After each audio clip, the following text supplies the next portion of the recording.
Most developers agree testing is important, but actually writing and maintaining tests is usually the part everyone avoids. It takes time, it breaks when the UI changes, and when you're moving quickly, it usually becomes something you plan to do later and then never really get around to.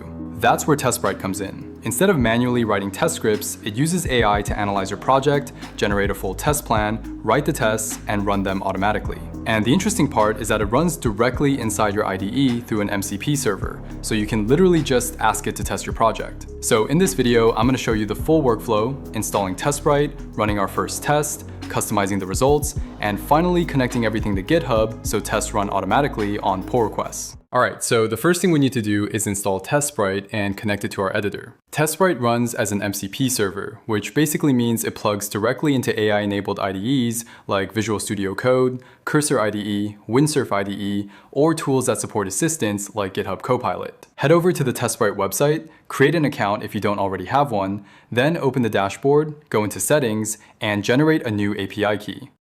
Just copy it for now because we'll paste it into the editor in the next step. For this demo, I'm using Cursor IDE, but remember, this works on any IDE that supports MCP. To install, click on Test Locally, Quick Install, and then Add to Cursor. It'll open up Cursor. On the API key field, paste in the API key you copied earlier. Once it connects, TestSprite should appear in your MCP tools list with a green status indicator, which means the IDE can now communicate with TestSprite and trigger tests directly from the assistant. And that's basically the setup. So now that TestSprite is installed and connected to the IDE, let's run our first test. For this demo, I've got this open source project I picked out. Before running tests, we just need to make sure the app is running locally. I'm going to open the terminal in the project and start the development server using pnpm dev. Now that the app is running, we can trigger TestSprite directly from the AI chat inside the editor. And honestly, this part feels a little strange the first time because it's so simple. We just open a new chat with the assistant and ask it to test the project with TestSprite. As soon as the prompt is sent, TestSprite starts analyzing the codebase. It looks through the project, figures out what kind of application it is, and begins generating a test plan for things like navigation flows, user interactions, form inputs, and validation checks. After a little bit, a configuration page opens in the browser where we confirm a couple settings before the tests run. Since we're testing a web interface, I'll keep it as front-end testing, and for the testing mode, same thing, we'll keep it as codebase so it'll scan the whole thing. Then we just provide the local URL where the app is running, which in this case is our localhost 3000. We'll also have to provide product specs. Mine just looks like this. Once that's confirmed, TestSprite starts generating and running the tests automatically. Alright, so once TestSprite starts running the test, this progress dashboard opens automatically. This is basically where you monitor everything happening during the test run, and it's one of the more useful parts of the workflow because you can see exactly what the system is doing instead of just waiting for a pass or fail result. As the tests run, the dashboard begins filling up with individual test cases. Each one has a status indicator, so you can quickly see whether it's still running, already passed, or ran into an issue. When you start working with larger projects, the list can grow pretty quickly, but you can search, filter, or sort the tests. If you click into any test, you'll get a detailed view of what actually happened during that run. This is especially helpful for debugging because every test includes a full execution recording. So instead of guessing what went wrong, you can just watch the test play back and see each interaction step by step.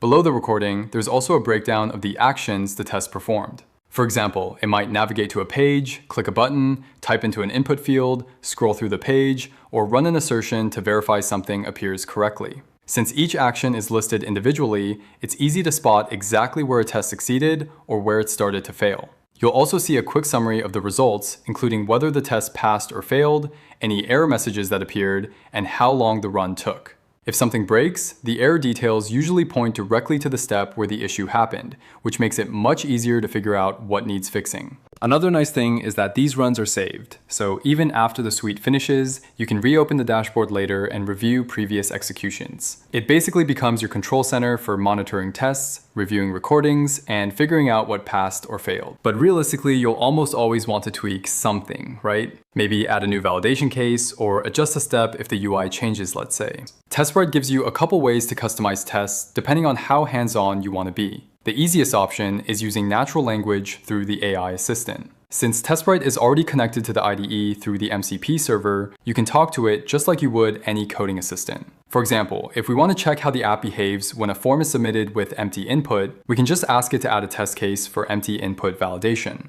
TestSprite will interpret that request, update the test plan, generate the code, and run the updated tests automatically.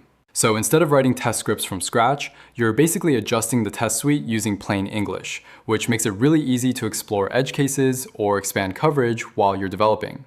If you want more control, you can also edit tests directly inside the results view. When you open a test case, each interaction is broken down into individual steps like navigating to a page, clicking a button, entering text, or verifying that an element appears. Each step can be modified directly. You can change the interaction, adjust inputs or timeouts, or swap the element the test interacts with. And instead of writing selectors manually, you can simply click the element in the preview and TestSprite updates the locator automatically, which makes fixing UI changes much faster. After editing a step, you can either update just that interaction or regenerate the rest of the flow so the test stays consistent. So between natural language commands and step-by-step editing, you can let TestSprite generate most of the suite automatically and then refine specific parts when you need more control.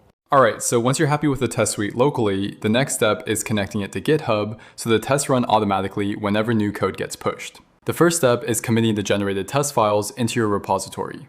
After TestSprite creates the suite, you'll notice a new folder in the project that contains the generated test scripts, configuration files, and the test plan built from the codebase. Once those files are committed, we can head over to the TestSprite dashboard and connect our repository. Inside the settings section, there's option to link your GitHub account. When you click it, you'll be prompted to authorize the TestSprite GitHub app, which allows TestSprite to monitor activity in the repository and trigger tests when pull requests appear. After that, you just select the repository you want TestSprite to watch. From that point on, the process becomes automatic. Whenever someone opens a pull request, TestSprite waits for the preview environment to become available and then runs the full test suite against that deployment. When the tests finish, the results are posted directly on the pull request, so you can immediately see whether the changes passed or if something broke. Alright, so that's basically the workflow.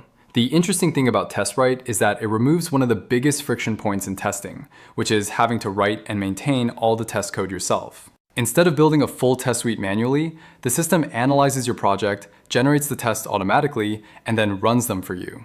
And the nice part is that this all happens directly inside your editor through the MCP integration. And once you connect it to GitHub, the workflow becomes even more useful because every pull request can automatically run the full test suite.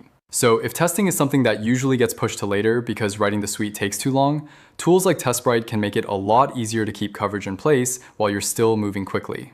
If you want to try it yourself, you can check out TestSprite using the link in the description. Setup only takes a few minutes, and once it's connected to your editor, you can start generating tests for your own projects the same way we did here. That's it for this one. If you found the walkthrough helpful, feel free to leave a like, and if you're interested in more tutorials around AI tools, development workflows, and automation, make sure to subscribe. I'll see you in the next video.